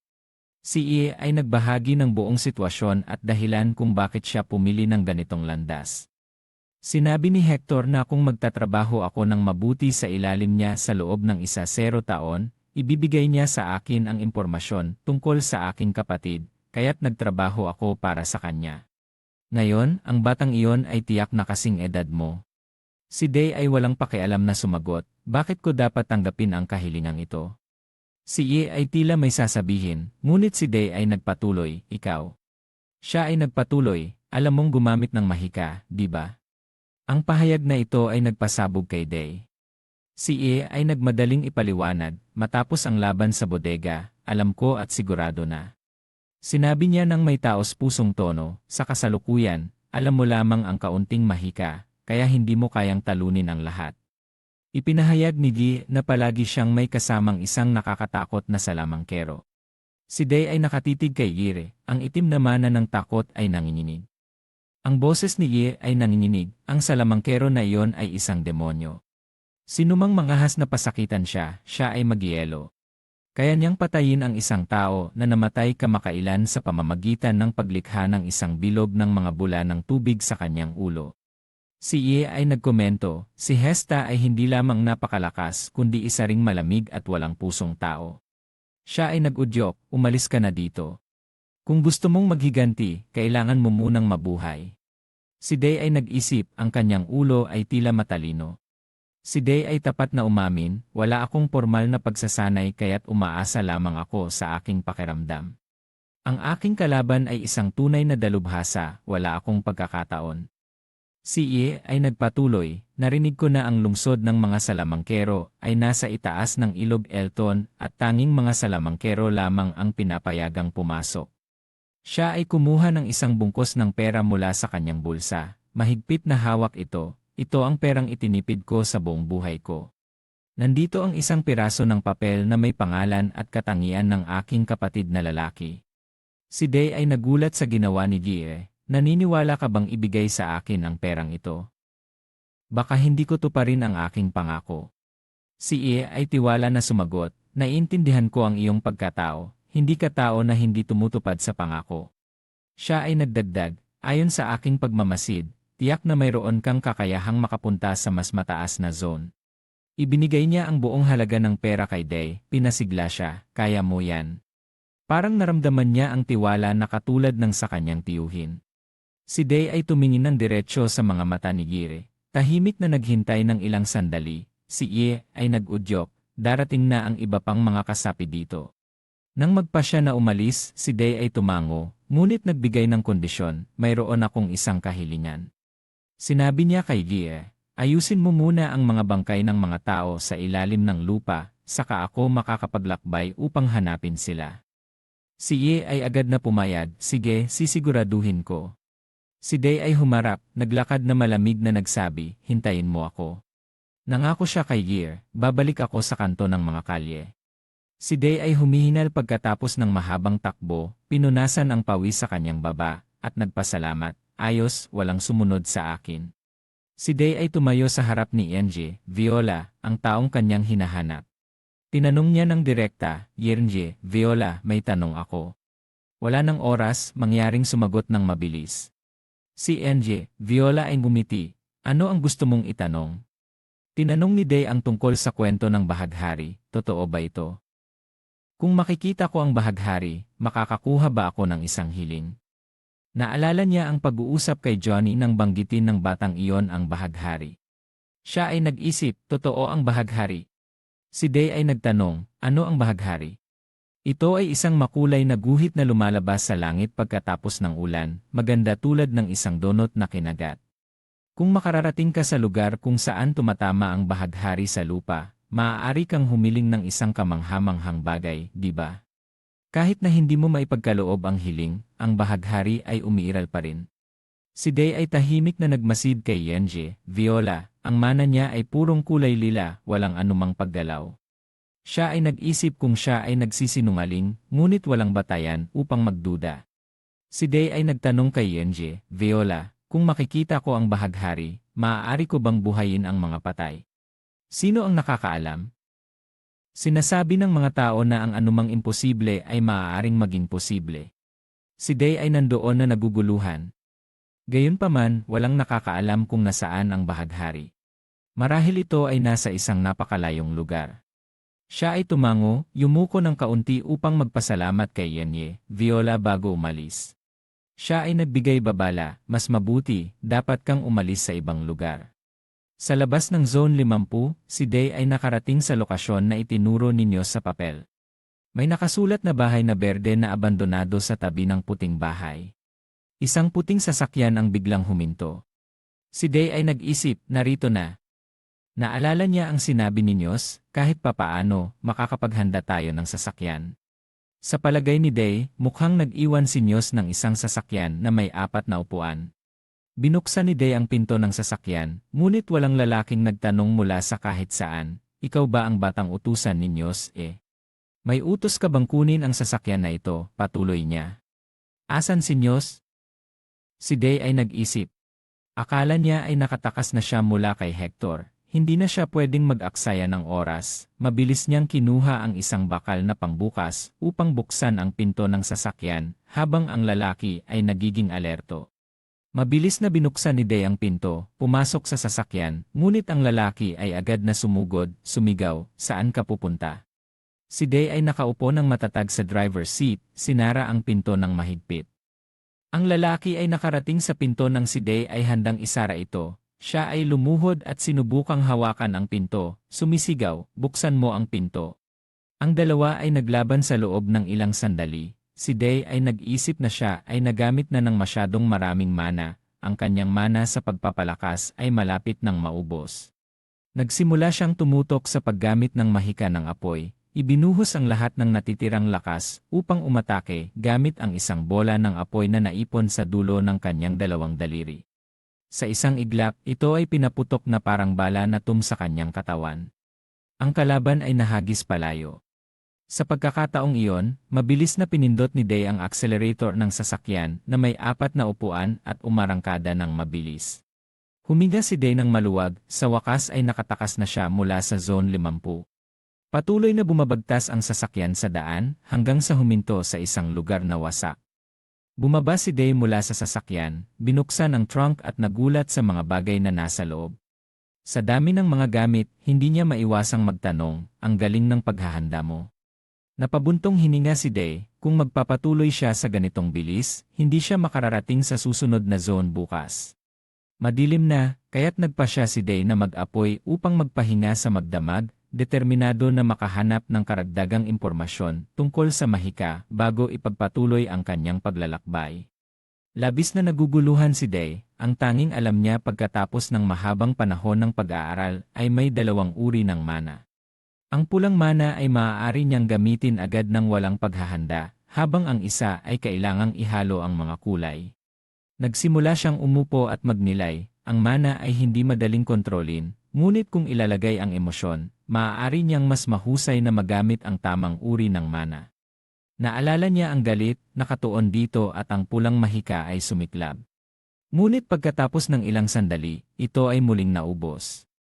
Nararamdaman niyang marahil ay umabot na siya sa hangganan, kahit nakaunting pagka-distract ay agad na magpapawala ng mana. Nagpa siya si Day na subukan ang isang bagong kombinasyon. Subukan ang kombinasyong ito. Nakatuon siya ng mabuti, sinisikap na lumikha ng ibang kombinasyon ng mana. Ngunit sa sandaling iyon, si Day ay nanatiling walang kagalaw-galaw, naguguluhan na napagtanto na ang hindi angkop na uri ng mana ay nagbabalik sa isa't isa. Ang paghahalo ng dalawang kulay ng mana ay nangangailangan ng kasanayan at kumakain ng maraming lakas. Nagpahinga si Day at nag-isip, sa kabuuan, anong mga kombinasyon ang maaaring magkasama. Pagpatuloy sa eksperimento, naisip niya dati ay hindi kinakailangan, ngunit ngayon ay iba na. Unti-unting naging matatag ang kanyang tingin. Alam niyang kailangan niyang magkaroon ng dahilan upang magsikap. Ang sasakyan ay muling umandar hanggang umaga. Nagising si Day, uminom ng isang lagok ng tubig. Kagabi, ibinuhos niya ang lahat ng lakas upang subukan ng mana. Pagkatapos ng 7,749 na beses, nagtagumpay si Day na lumikha ng mga batayang mahika sa pamamagitan ng paghahalo ng mga kulay ng mana sa hangin. Nagpasya siyang itigil na dito. Humiga siya sa sasakyan, nag-iisip kung may mas magaan na paraan upang mag-ipon ng mana. Kung mag-ipon ng mana sa isang lalagyan upang magamit kapag kinakailangan, marahil ito ang pinaka-epektibo, tulad ng isang cycle na umiikot sa paligid ng lalagyan ng taong mangkukulam na iyon. Pumikit si Day mula sa Zone 49 at pagkatapos ay makakahanap siya ng paraan. Samantala, sa Zone number 17 malapit sa tulay, ang grupo ng mga tao ay naguguluhan sa paghahanap. Narinig ang mga utos, pumunta ka roon at hanapin ang lalaking may isang mata na salamin, tanungin kung hindi pa siya nakita. Pasensya na, Ginoo, kung maghihintay ka ng kaunti pa, makikita namin ang golem. Ngunit malamig na nag-utos ang lalaki, huwag, at itinutok ang kanyang tungkod sa mukha ng tauhan na nagpatigil sa kanya sa takot at nagmamakaawa. Pasensya na, bigyan mo ako ng kaunting oras. Ang lalaking may isang mata na salamin ay simpleng nagsabi, ayaw ko ng mga taong hindi nakakaintindi. Ang tauhan ay patuloy na nakaluhod sa takot, ang kamay ay humahawak sa tungkod. Isang dami ng mana ang lumabas mula sa tungkod na sapat upang magdulot ng thermal shock sa kanya, at ang buong katawan niya ay nagyelo. Ginamit ng lalaki ang tungkod upang tapikin ang yelo, bahagyang itinulak na nagdulot ng pagkabasag ng kanyang katawan. Ang kinikilala ay sumigaw ng dalawang salita, walang silbi. Biglang may sumigaw mula sa kabila, mayroong isang bagay. Isang tauhan ang nagulat, mukhang nag-away ang golem dito. Nakakita ako ng isang bagay na parang piraso ng golem dito. Ang Hector ay sumulyap, naramdaman ang mana na nagkalat sa hangin, at bumulong, napakalakas ng mahika na nananatili pa ang mga bakas dito. Naglakad siya sa paligid upang suriin ang mana sa ibang lugar, maaaring mas marami pa. Ang lalaking may salamin ay tinawag ang kanyang alipin, ikaw. Ang alipin ay sumagot ng may paggalang, opo. Tinanong niya, may nakatira ba dito? Sumagot ang alipin, ang mga bata mula sa kanto ng daga ay malamang na nanirahan dito. Nagulat siya at nagtanong muli, mga ulila ba? Kumpirmado ng alipin, ang lugar na ito ay medyo angkop para sa mga ulila, malamang na umalis na sila upang umiwas sa digmaan. Ang lalaking may salamin ay naguguluhan, isang ulila na marunong gumamit ng mahika. Napangisi siya at biglang tumawa ng malakas na parang baliw. Paano sa lugar na ito ay may ulilang bata na marunong gumamit ng mahika at nakahanap ng kombinasyon ng elemental na mahika sa gitna ng napakaraming iba pang kombinasyon? Ayaw niyang maniwala, hindi pwede. Pagkatapos, nag-utos siya, mukhang may isang salamangkero na dumating dito at winasak ang golem, alamin mo agad para sa akin. Tumanggap ng utos ang alipin, opo, naiintindihan. Nag-iisip ang lalaking may salamin. Pero kung sakaling mangyari ang imposibleng iyon, tiyak na magiging henyo siya, isang dakilang salamangkero na hindi pa nakita ng mundong ito. Matapos ang mahabang paglalakbay, sa wakas ay nakarating si Day sa kanto 49. Naalala niya ang pag-uusap nila ni Nyos. Sinabi ni Nyos na ang kanto 42 ay katulad din ng lugar na ito, magulo. Pagkatapos ay umiinom siya ng malaking lagok ng serbesa at sinabi, kung may pagkakaiba, mas malaki ito kumpara sa kanto 50, mas mataas ang mga gusali, mas maraming kalye pa. Dagdag pa ninyos, tulad ng sa ibaba, habang umaakyat ka sa itaas, mas maraming pagbabago sa tanawin.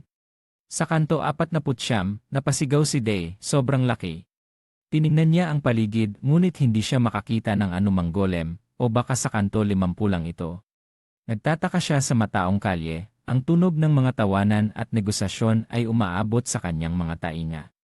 Nasa kanto 36 na si Day, halos doble ang bilang ng mga kalye kumpara sa kanto 50, kailangan na niyang magmadali. Determinado si Day na makakuha ng impormasyon tungkol sa mahika sa lalong madaling panahon, lalo na ang bilog ng salamangkero, ang susi upang makaganti siya ng mag-isa. Naglalakad si Day sa kalye, kailangan niyang makahanap ng impormasyon tungkol sa bahaghari at lungsod ng mga salamangkero, pati na rin ng pera. Naalala ni Day na may pera pa siya mula sa Lie, ngunit hindi niya alam kung gaano katagal ang biyahe na ito. Bigla siyang huminto sa harap ng isang lumang tindahan ng aklat na pinangalan ng Veronica. Nararamdaman ni Day na parang pangalan ng tao ang Veronica, di ba? Nararamdaman ni Day na parang pangalan ng tao ang Veronica, di ba? Nagtataka siya kung ano ang tindahan ng aklat. Tinuruan siya ni Diyos ng ilang bagay tulad ng gutom. Huwag akong patayin. Patayin kita. Araw na baril at pati na rin kuya. Noong panahong iyon, pinilit ni Diyos si Day na ulitin ang kikuya. Pero tumahimik si Day, hindi na nagbasa. Tahimik siyang nagpasalamat kay Diyos dahil sa kanya ay natutunan ni Day na magbasa, ngunit masyado itong bago para sa kanya. Ano kaya ito? Hindi pa siya nakakita ng ganito. Tiningnan ni Day ang mga parisukat na puno ng mga letra sa loob ng tindahan. Bigla, may isang sigaw na umabot sa kanyang mga tainga. Hoy, isang batang babae na may pulang buhok ang nakasandal sa bintana. Ikaw ba ang nagbasag ng bintana? Umalis ka! Anong karapatan mong gawing target kami? Ang sak ay mga bagay na nasa tindahang ito ba? Huwag mo akong pilitin na ulitin. Umalis ka! Tiningnan ni Day ang batang babae at napansin na medyo kakaiba siya. Pula ang saya, dilaw ang saya, asul ang galit, madilim na berde ang hindi komportable, maraming emosyon ng sabay-sabay, ganun ba? Bigla, sumigaw ang batang babae, hindi mo ba naririnig? Paparating na ang mga matatanda, mananatili ka pa bang nakatayo dyan? Hindi na intindihan ni Day kung ano ang nangyayari. Iniwan niya ang tatlong salita, kakaibang tao. Ang batang babae na may pulang buhok ay nagalit. Anong galit ito? Ano ang sinabi mo? Ha, alam mo ba kung sino ako? Bahala na, sumigaw ang batang babae. Mabilis na umalis si Day sa ibang lugar, hindi ito ang tamang oras. Nagpatuloy si Day sa kanyang paglalakbay, napansin niyang may mga bata na nakatingin sa kanya. Ang kanilang mga mata ay puno ng pagdududa, alam ni Day na siya ay isang estranghero sa kanilang kalye. Hindi nakakagulat kung isipin nilang nandito siya upang mangabala, napagtanto niyang wala namang pagkakaiba ang lugar na ito sa iba, kaya't naghanap siya ng ibang lugar upang magpahinga at mag-isip. Nakapagdala na siya ng maraming kalye, ngunit hindi pa rin siya nakakakita ng mahika. Pumikit siya, bukas ay kailangan niyang maghanap muli. Nakaramdam ang kanyang tainga ng isang bagay, ang mga bata kanina ay papalapit sa kanya. Binuksan niya ang kanyang mga mata, sa wakas ay nandyan na sila. Binilang niya sa isip, 3 ba? Hindi, 4. 4 na bata ang sumalakay sa labas ng kanyang sasakyan. Nag-uusat sila kung dapat bang patayin siya. Isang batang lalaki ang huminto, huwag munang hayaan siyang sumigaw para sa susi ng sasakyan. Mukhang may pagkain sa likod. Kinuha ni Day ang kanyang jacket, tinamaan niya ang ulo ng batang lalaki na may pulang sombrero. Mabilis na umalis, nawalan siya ng balanse, nahulog siya sa likod, sumumpa ng malakas, Sumpain, anong kalokohan ito? Lumabas si Day mula sa sasakyan, ang batang lalaki na nakasuot ng berdeng hoodie, ay nakabalik at tinamaan din ni Day ng isang suntok. Sumigaw ang batang lalaki, ouch! Nakita ni Day na hindi pa sila nakagawa ng anuman at nahulog na sila. Paano ang isang iba pang may hawak ng stick ay nagtatangkang umatake mula sa likuran? Sumpain, mamatay ka, ngunit paano siya makakalaban kay Day? Sumpain, mamatay ka, ngunit paano siya makakalaban kay Day? Kinuha niya ang isang piraso ng bakal at itinapon ito palayo. Ang batang iyon ay natakot at nagmukhang maputla, at siya, huwag kang lumapit sa akin. Mahigpit ang hawak ni Day, ang boses niya ay mapanganib, nakagat ang kanyang mga ngipin. Ang batang lalaki ay lumaki ang mga mata sa takot. Ang lahat ay sumisigaw ng masakit sa gitna ng madilim na gabi. Lahat sila ay pinagsalitaan ni Day at pinagsabihan. Nagsalita si Day, "Hey, ilan sa mga kalye ang pagmamay-ari nyo?" Ang lahat ay nagtataka. Hindi nila naiintindihan ang sinasabi ng lalaking ito. Nakatingin si Day sa kanila ng may banta, sagot. Ang kanyang seryosong mukha ay nagtatanong ng direkta, "Tinutukoy ko kayo, ilang kalye ang hawak niyo?"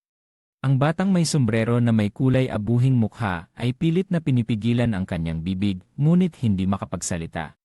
Agad, nagbigay si Day ng isang malakas na suntok na nagdulot sa kanya ng sigaw ng sakit. Lumapit si Day, ang kanyang mga mata ay malamig na nagbabantang. Sa sobrang takot, ang batang may sombrero ay nanginginig na nagsalita, kabuuan ay 3. Patuloy na tinanong ni Day, alin ang mga yon? Ang kanyang mga mata ay nagdulot sa kalaban na manginig, ang bibig ay nanginginig mula 23 hanggang 25. Nang marinig iyon, nagalit si Day at sumigaw, "Nagsisinungaling ka."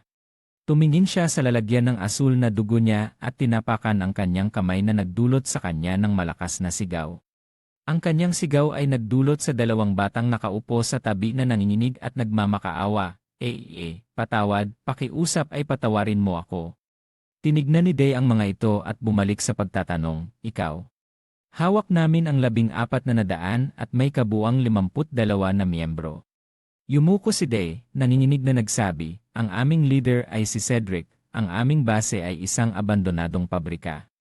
Nang marinig iyon, sa isip ni Day ay, 14 na lugar, mas marami kaysa sa inaasahan ko. Sumigaw siya, "Ikaw?"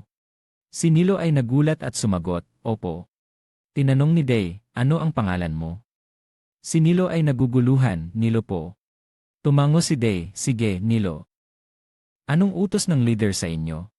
Si Nilo ay mukhang natatakot, nanginginig na nagsabi, "Pukpukin ka hanggang malapit ng mamatay at kunin ang lahat ng pagkain mo." Sa mga sandaling iyon, mula sa malayo, isang batang may hawak ng kutsilyo ang tumalon mula sa bubong ng sasakyan at sumigaw, "Mamatay ka." Agad na na-block ni Day ang atake, ginamit ang kanyang lakas at bumulong, "Naiintindihan ko na, mukhang siya ay sumusubaybay sa akin." Ang kanyang lakas ay nagdulot ng takot sa mga iba pang bata na sumigaw, "Bakit may hangin?" Ang batang may hawak ng kutsilyo ay nahulog ang alikabok sa kanyang mga mata, bumubulong, "Ang alikabok ay pumasok sa aking mga mata." Agad, sinaktan siya ni Day ng 2 suntok, nahulog siya sa lupa sa takot ng kanyang mga kasama. Lumapit si Day at hinawakan ang kanyang buhok. Ang mga mata niya ay malamig na nagbabantang, "Sabihin mo sa leader mo na hindi siya nag-iisa sa pagmamasid." Ang tanawin ay lumipat sa lungsod na may madilim na kalangitan. Naglalakad si Day habang nag-isip na katulad ng sa kanto 50, ang mga tao sa kanto 49 ay hindi alam tungkol sa mahika. Narinig niya na ang mga libro ay mga patong ng papel na naglalaman ng iba't ibang impormasyon. Kung mayroon silang lahat ng bagay, marahil mayroon ding uri tungkol sa mahika. Bigla, may isang boses na umabot sa kanyang mga tainga, "Narito ka na."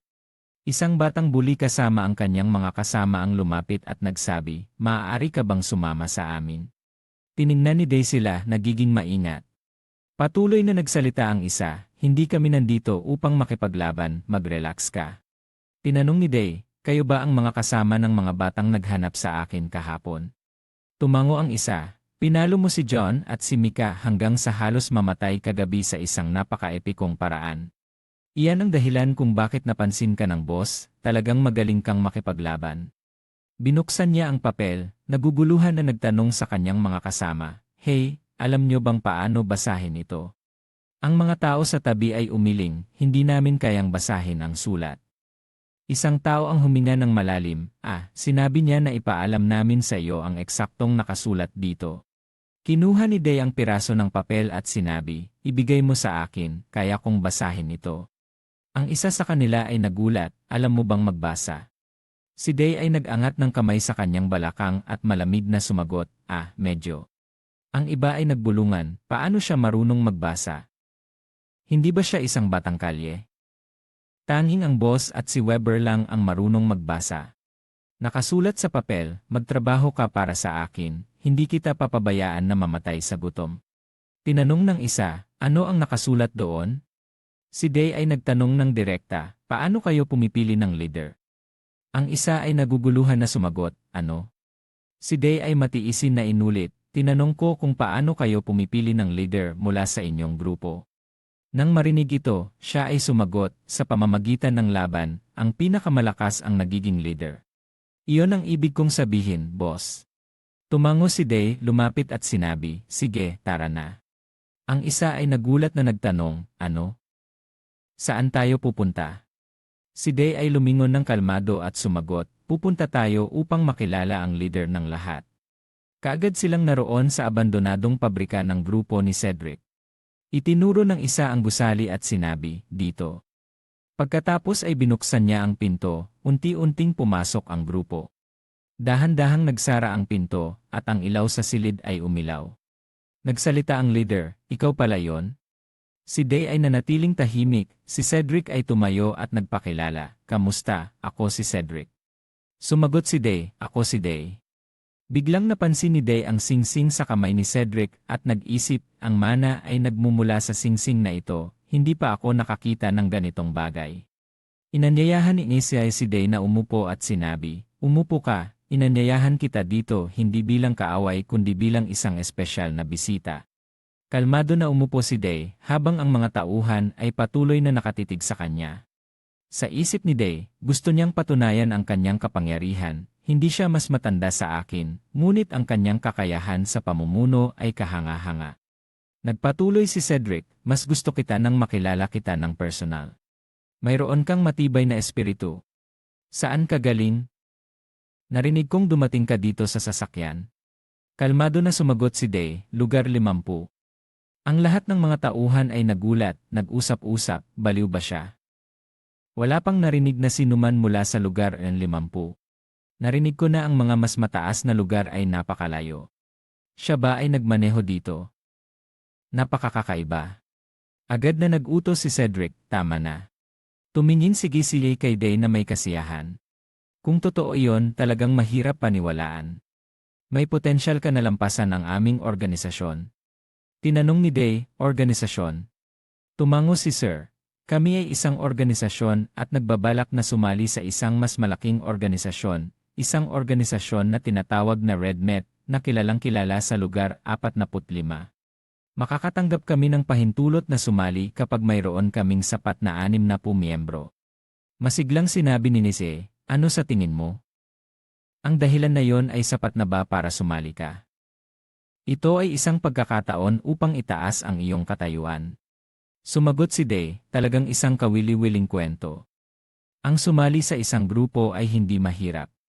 Iyon ay isang matalinong desisyon na sumali sa aming pamilya. Gayunpaman, tinatanggihan kong magtrabaho para sa sinumang mas mahina sa akin. Ang buong silid ay naging tahimik na kakaiba. Sinabi mo bang mas mahina ako sa'yo? Sa lugar 50, pinipili namin ang leader sa pamamagitan ng lakas hindi sa kung sino ang mas mahusay magsalita. Hayop ka, paano mo nagawa yon? Agad siyang sinakal ni Cedric, nahirapang huminga at sumigaw, Ag. Sino ang nagbigay sa iyo ng karapatan na magsalita? Pasensya na. Mahika ng pagpapalakas, ngunit mukhang hindi ito mula sa kanyang sariling mahika. Si Cedric, sino ang nagbigay sa iyo ng karapatan na magsalita? Nagmamakaawa ang tao, pasensya na. Pinagmamasdan ni Day sa isip, mahika ng pagpapalakas, ngunit mukhang hindi ito mula sa kanyang sariling mahika. Tumingin siya sa pulang singsing ni Ise, kung saan ang mana ay lumalabas. Day malam na tanong, kailan ito matatapos? Nang lumapit, narinig ito, agad na nagpanik at sinabi, walang ganun, tanging kapag isa sa kanila lang. Sa isip niya, nag-isip pa siya, siguro kailangan kong sirain ang singsing na ito. Itinuro ni Day, nagdulot ng kaguluhan sa kanyang daloy ng mana, na nagpalito kay Hesay, may problema ba ang singsing? Pasensya na, medyo mainit ang ulo ko. Biglang nagbago ang kanyang emosyon. Lumapit sige kay Day at sinabi, sige, ituloy natin ang usapan kanina, di ba sinabi mong mas mahina ako sa'yo? Subukan natin. Tumugon si Day ng malinaw. Agad na may isang upuan na lumipad patungo sa kanya, ngunit mabilis siyang nakaiwas at sinabi, mas mahina ka sa akin. Nang marinig ito, nagalit ang isa at sumigaw, ulitin mo nga. Sa tingin niyo ba mas malakas siya sa akin? Hindi po, mas malakas ang boss. Tama, ang boss ang pinakamalakas. Ang singsing ay tumutugon sa emosyon ni Izzy. Hindi siya tumugon ng ikot ang mana mula sa singsing, ibig sabihin hindi niya alam kung paano nakakaapekto ang singsing sa kanya. Tumingin sige-sige kay Day at sinabi, "Sige na, Day, gusto mong makita ang lakas ko, di ba?" Agad na tumayo si Day at sumigaw, "Maglaban tayo para sa posisyon ng leader. Cedric, kung matalo ako, magtatrabaho ako para sa'yo." Ngumiti si Cedric nang may masamang balak, "Ayos, 1 linggo mula ngayon." Pinigan niya ang kanyang mga kamay, naggangalit ang mga ngipin, ang mga mata ay nakatitig na puno ng puot. "Lalaban tayo sa oras na lahat ay makakapanood, kasama na ang mga tao sa akin at iba pang mga grupo." Mayabang niyang sinabi, "Dito natin makikita kung sino ang mas malakas, di ba?" Tumango si Day, "Ayos. Pero saan mo nakuha ang singsing na yon?"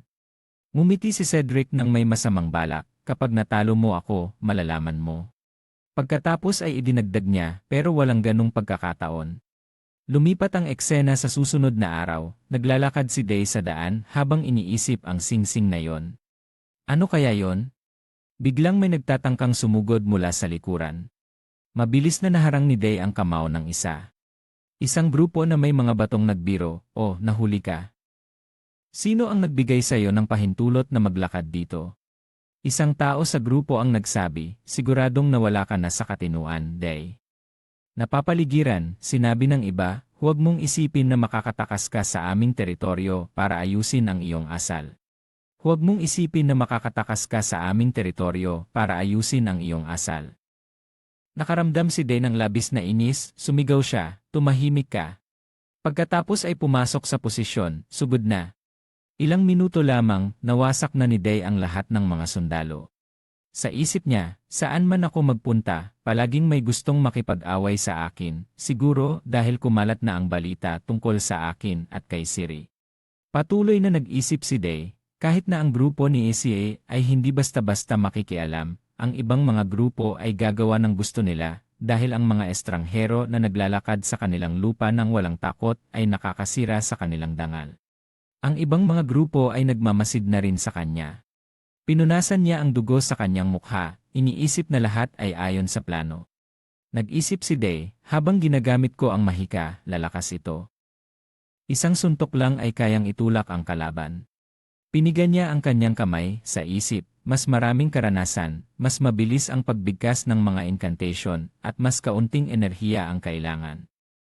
Ang pag-udyok sa kanila ay talagang tamang desisyon.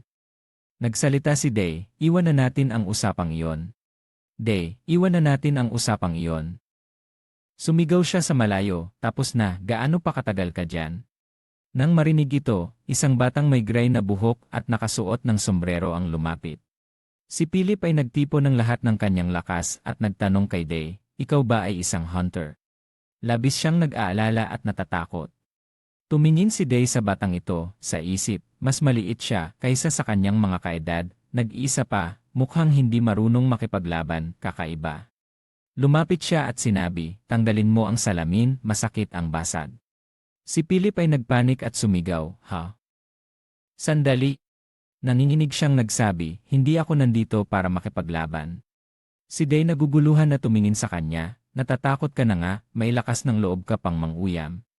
Si Philip, na may mukha ng labis na pag-aalala, ay sinubukang manatiling kalmado at sinabi kay Day, "Kalmado lang. Hindi ko kayang makipaglaban, maliit na katulad ko, sino ang makakalaban? Anong nangyayari? Ang pangalan ko ay Philip. Mayroon akong mungkahi para sa'yo. Nasa silangan ako sa basurahan. Hunter! Marami na akong narinig na chismis tungkol sa'yo, sinasabi ng mga tao ang tungkol sa'yo sa lahat ng dako. Mukhang iyon ang pangalan na nakuha mo matapos durugin ang mga iyon bilang isang estranghero." Nang makarating sila sa lugar na ito, nagpatuloy silang maglakad ng magkasama. Pagkalipas ng ilang sandali, nakarating sila sa isang silid. Lumiko si Philip kay Day at sinabi, "Narito na, buksan mo ang pinto." Sa loob ay isang masiglang espasyo na puno ng maraming tao na nagtutulungan kasama si Philip, abala sa pag-uusap at paggawa. "Hey, may makakahanap ba sa akin sa Street 3? Pakidala ang ilang gamit." Nang masaksihan ang tanawing ito, hindi mapigilan ni Day na magsalita, "Ang laki." Lumiko si Philip kay Day, na may masiglang boses, maligayang pagdating, sa Hotel Emperor. Si Philip, tiningnan ni Day ang paligid at sinabi, mukhang may higit sa 100 tao dito. Tumango si Philip, eksaktong 186, kasama na ang mga nagtatrabaho sa labas. Nagpatuloy siya, lahat sila ay may pagkakapareho. Muling nagtanong si Philip, napansin mo bang tila napakadali ng mga kondisyon para makapasok? Tiningnan niya ang mga tao sa silid at nagpatuloy, lahat sila ay medyo bata at may maliit na pangangatawan. Pinuri ni Philip, tama, talagang mapanlikha ka. Maraming minahan sa Zone 49. Ibig mong sabihin, karamihan sa mga matatanda ay patay na. Kaya hindi ka lang mahusay sa pakikipaglaban. Ngumiti si Philip at ipinaliwanag, maraming bagay ang nangyayari. Ang mga tindahan ay handang kumuha ng mga bata. Kailangan pa talagang pamahalaan ng mga grupo ang mga kalye. Kaya para makuha ang eksklusibong karapatan sa paggawa sa ilang mga grupo, nagkasundo akong magbayad ng maliit na halaga at ipadala ang mga manggagawa kung kailangan nila. Ngumiti si Philip ng may pagmamalaki at sinabi, isipin mo ako bilang isang broker, kung gusto mo ng tirahan, syempre hindi ito libre. Tinanong ni Day kung siya ba ang nagtatayo ng lugar na ito. Si Philip ay nahihiya at sumagot, syempre, hindi mo alam kung gaano kahirap itayo ang lahat ng infrastruktura na ito. Biglang may isang boses na umabot, Philip. Nagtanong si Philip, Jonas, kumusta ang trabaho sa restaurant? Sumagot si Jonas, ayos lang, walang nang-aapi sa akin. Ibinigay ng bata kay Philip ang isang bundle ng pera, narito, bayad para sa tirahan. Masayang sinabi ni Philip, ayos, kinukumpirma ko na. Umalis si Jonas at sinabi, salamat. Binuksan ni Philip ang kanyang notebook at isinulat na si Jonas ay nagbayad para sa tirahan. Nagulat si Philip at mabilis na nag-explain, pasensya na, kailangan kong isulat ito agad. Ito ang notebook na may kaugnayan sa pamamahala ng hotel, mukhang interesado kang tingnan ito, pero baka medyo mahirap intindihin. Binuksan ni Day ang notebook at binasa ang bawat pahina. Huminto siya sa isang pahina na nagsusulat tungkol sa kanya, ang hunter na sinasabing galing sa Zone 50, nakatira sa isang sasakyan sa tabi ng basurahan sa timog, bihirang magbago ng ekspresyon, mahusay makipaglaban, talagang nakakatakot, at lumalapit ng may pag-iingat hanggat maaari. Tumingin si Day kay Philip, seryoso, sinisiyasat mo ako ng mabuti. Si Philip ay nanginginig at nagtanong, marunong ka bang bumasa? Tumugon si Day ng kalmado, konti. Pasensya na, hindi ito para sa pagpapalusot, mahilig akong magmasid sa ibang tao kaya't sana ay patawarin mo ako. Day ay mahinahon na sumagot, kabaligtaran sa akin, kahit anong gawin, hindi ko rin maintindihan. Walang dahilan para humingi ng tawad, okay lang ako. Kaibigan. Si Philip ay huminga ng maluwag, ayos na. Pagkatapos ay iniabot niya ang kanyang kamay at sinabi, narito na. Nakita ni Philip ang dalawang tao na naguguluhan at ipinakilala. Ito si Day, ang hunter sa mga chismis na nabanggit ko, inimbitahan ko siya dito bilang bisita. Ang parehong tao ay labis na nagulat at nagpanik. Pumasok sina Day at Philip sa silid. Itinuro ni Philip ang paligid at sinabi, ito ang aking lugar, maging komportable ka lang. Tumingin si Day kay Philip na nagbubukas ng safe at mumiti, akala ko dati isa kang manloloko. Tumingin si Day kay Philip na nagbubukas ng safe at mumiti, akala ko dati isa kang manloloko. Si Philip ay pawisan, agad na sumagot, tama na, hindi ako nagsisinungaling, ang kredibilidad ay ang pinakamahalaga sa negosyo. Umupo si Day sa upuan. Nagpatuloy si Philip, ang pera ay palaging maibabalik, ngunit kapag nawala ang kredibilidad, magiging mahirap ang lahat. Nag-isip si Day ng ilang sandali at nagtanong, ano ang mungkahi mo para sa akin? Tumingin siya kay Philip na nanginginig sa isip, medyo nakakatakot pa rin, ngunit kung gusto ng kita, kailangan kong lampasan ang takot na ito. Sa pagkakataong ito, ang mga mata ni Philip ay nagniningning, itinaas niya ang kanyang kamay at nagsalita ng may matinding determinasyon, mayroon akong isang taos pusong mungkahi, maging kasosyo sa negosyo ko. Nagpatuloy si Philip, kapag natalo mo si Cedric at naging bagong leader. Ang buong silid ay nahulog sa isang kakaibang katahimikan. Si Day ay nakatitig kay Philip, sa isip-isip niya ay may mas kaunting itim na mana kaysa dati. Dati siyang natatakot sa kanya, ngunit ngayon ay puno ng kumpiyansa. Tinanong ni Day, sa tingin mo ba matatalo ako? Hindi ko maalis ang posibilidad na iyon, ngunit naniniwala akong mananalo ka. Ano ang dahilan? Sa pakiramdam, gusto kong obserbahan ang ibang tao. Kapag maingat kong pinagmamasdan ang kilos ng isang tao, nakikita ko ang ilan sa kanilang pagkatao. Kapag nakikipag-usap ka, may ugali kang nakatingin sa dibdib ng ibang tao sa halip na sa mga mata. Labis na nagulat si Day sa narinig. Marahil ito ay isang psikolohikal na trauma na may kaugnayan sa mga mata, ngunit bumalik tayo sa pangunahing paksa, nakikita kong ikaw. Ano pa? Anong iba pang ugali ang nakikita mo sa akin? Ha? Malakas na nagtanong si Day, ano pa? Anong iba pang ugali ang nakikita mo sa akin? Nagsalita si Philip ng may panghihina, may ilan pang bagay. Nag-utos si Day, sabihin mo. Itinulak ni Philip ang kanyang salamin habang dumadaan sa kanto, palagi siyang naglalakad gamit ang kanang paa. Marahil ito ay isang kondisyon na reflex dahil sa posibilidad na makatagpo ng kaaway dahil siya ay kanang kamay. Ang paraan ng kanyang pakikipaglaban ay talagang espesyal. Sa isip ni Day, ito ang unang pagkakataon na nakarinig siya ng detalyado at tiyak na pagsusuri.